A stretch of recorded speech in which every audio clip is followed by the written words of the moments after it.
It's hard to believe, but it's been over 10 years since Star Wars Rebels premiered. I should say, actually, it's been 10 years and, well, 6 days for me, 7 days from you, because I'm recording this on the 9th and you're watching it on the 10th. Hopefully, you could be watching it on the 11th or wherever in October 2024, or even later. That's how YouTube works, after all. So I'm going to be going through and rewatching every single episode of Star Wars Rebels and reviewing it. For the first season, at least half season, I'll be releasing them about 2 days after, well, 10 years, 2 days after the original air date. But after that, it's just going to be one a week. So expect those videos on Tuesdays. So just thought I'd lay that out before I actually talk about Sparkle Rebellion. And I gotta say, it was a blast rewatching it. It's the first and second episode, but it's basically a made-for-TV movie, hour-long altogether.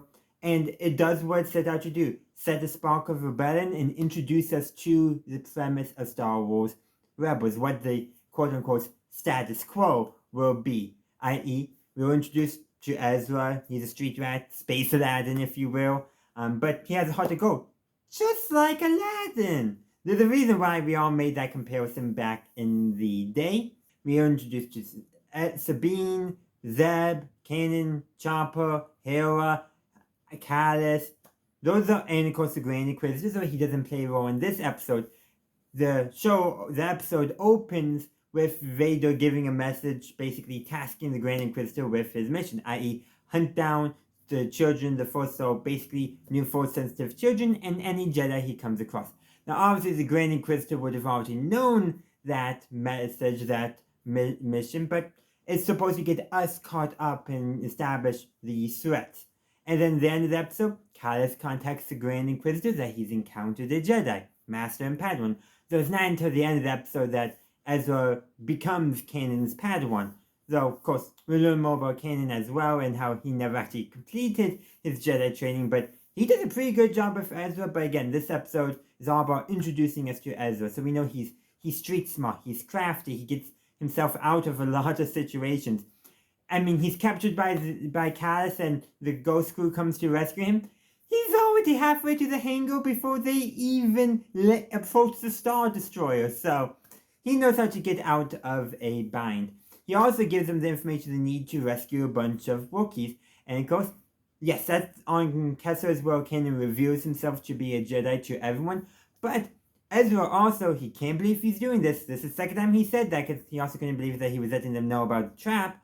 But he goes and rescues one little Wookiee that's being chased by a Stormtrooper. So, Stormtroopers are not nice people, guys. They're chasing young Wookiees for no reason other than because the Empire told them to. If that.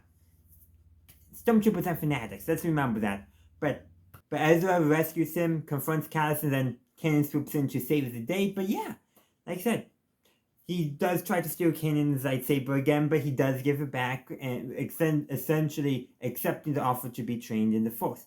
So there's a lot of other stuff, the first time he sees Sabine with her helmet off, Ezra of course tries to flirt, he fails, of course he does, and that's actually something that, especially in the first season, Ezra often does try to flirt with Sabine, but Sabine just rejects his advances. Obviously, they're fighting a rebellion. They don't have time for that stuff. Plus, over the course of the series, and as we see in Ahsoka, it definitely develops into some kind of love, though it's definitely portrayed more as sibling love. But of course, a lot of us do wonder, could there have been something more under slightly different circumstances? After all, Star Wars Rebels very much did do the, found family vibe, which is a very common trope in Star Wars. You have, Kanan as the father, Hera as the mother, Zeb as the older brother, Sabine as the older sister, and Ezra as basically the problem child. Oh, is that Chopper who's the problem child? Yeah, I'm pretty sure he has the highest kill count in this episode, but that's Chopper for you. Our favorite war crimes happy astromech droid.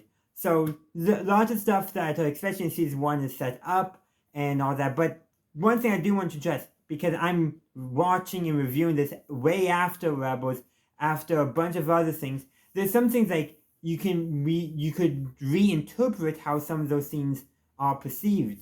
There's one scene where Hera is remarking that Ezra reminds her of somebody. Obviously, in the narrative, we're supposed to be thinking of canon, but at the same time, it's like, well, we've seen her appearance in Star Wars: The Bad Batch, and I mean, she's seen some pretty crazy stuff, so we could reinterpret that scene differently, though I do think the original intention is the best interpretation of the scene, i.e., someone who's connected with the Force and will ultimately always do the right thing.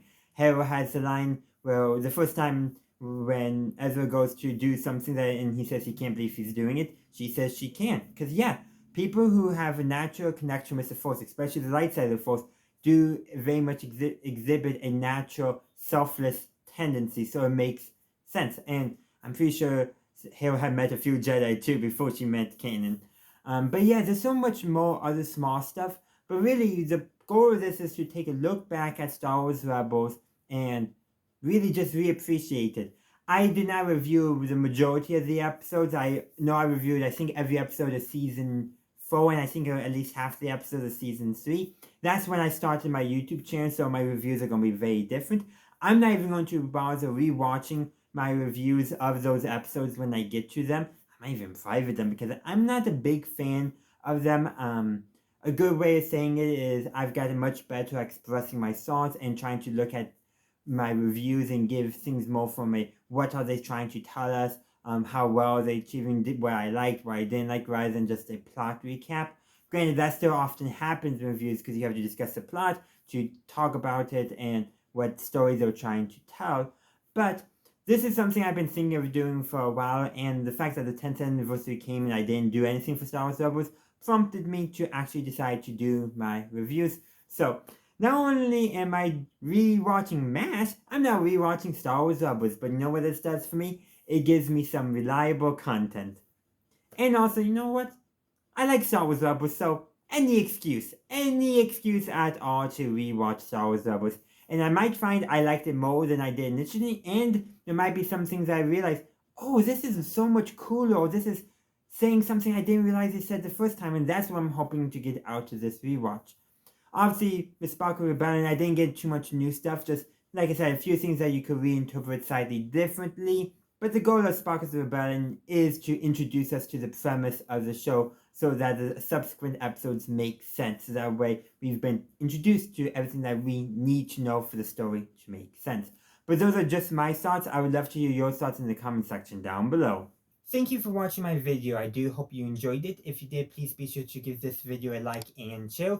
Also, consider subscribing to my channel to stay up to date on all my latest content. In the meantime, thank you for watching, and as always, have a good day, a good night, wherever you are. May the Force be with you, always.